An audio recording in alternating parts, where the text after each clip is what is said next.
আসসালামু আলাইকুম বন্ধুরা, স্বাগত আমার চ্যানেলে। নতুন একটি রেসিপি নিয়ে চলে এসেছি।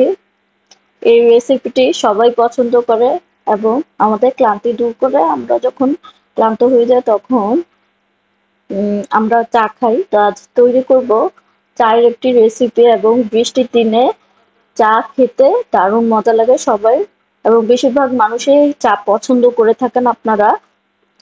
তো চলুন কিভাবে তৈরি করতে লাগে। আমি প্রথমে 3 কাপ পানি দিয়ে দিয়েছি কুসুম কুসুম গরম হওয়ার জন্য। তারপরে অন্যান্য উপকরণ দিয়ে দিব।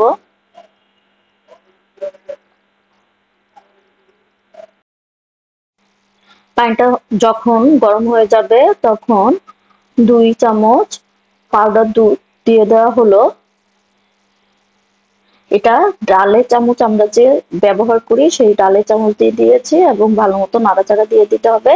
এখন দিয়ে দিচ্ছি 3 চা চামচ চাপাতি। আর চিনিটা যে যা পছন্দ অনুযায়ী দিবেন। এখানে 4 চা চামচ চিনি দেওয়া হলো। আচ্ছা, বলে রাখি এই চা কিন্তু আমি তৈরি করি নেই।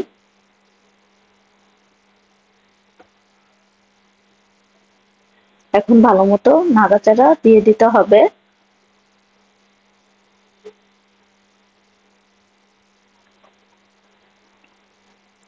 আচ্ছা, প্রথমে 3 চা চামচ চাপাতি দেওয়ার পর মনে হলো আরেক চামচ দিলে আরো ভালো হবে, এই জন্য আরেক চামচ চাপাতি দিয়ে দেওয়া হলো।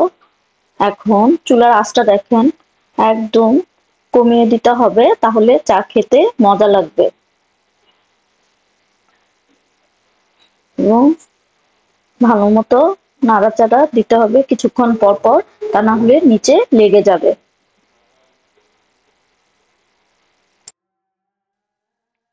আচ্ছা দেখুন, চাটা মোটামুটি হয়ে এসেছে, আর একটু হলেই হয়ে যাবে। আর দেখুন কত সুন্দর একটা চায়ের কালার এসেছে। চাটা সবসময় মনে রাখবেন, একটু স্লো কুক করবেন, তাহলে কিন্তু চাটা জোশ হবে। দেখুন চায়ের কালারটা কত সুন্দর হয়েছে। চা যদি একদম স্লো কুক করেন এবং চায়ে অনেক জোশ দেন, তাহলে চাটা খেতে খুব মজা লাগবে।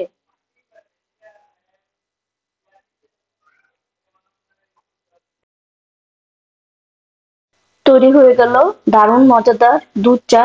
চিনিটা এখানে অ্যাডজাস্ট করে নিতে হবে।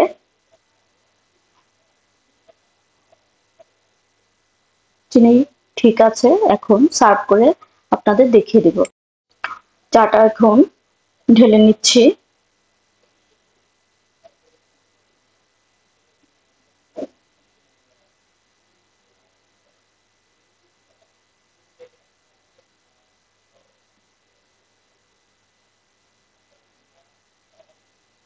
তো বন্ধুরা, আমার এই ভিডিওটি যদি ভালো লেগে থাকে তাহলে আমার চ্যানেলটি অবশ্যই সাবস্ক্রাইব করবেন, লাইক কমেন্টস এবং শেয়ার করে আমার পাশে থাকবেন। আপনারা সবাই ভালো থাকবেন। আল্লাহ হাফেজ।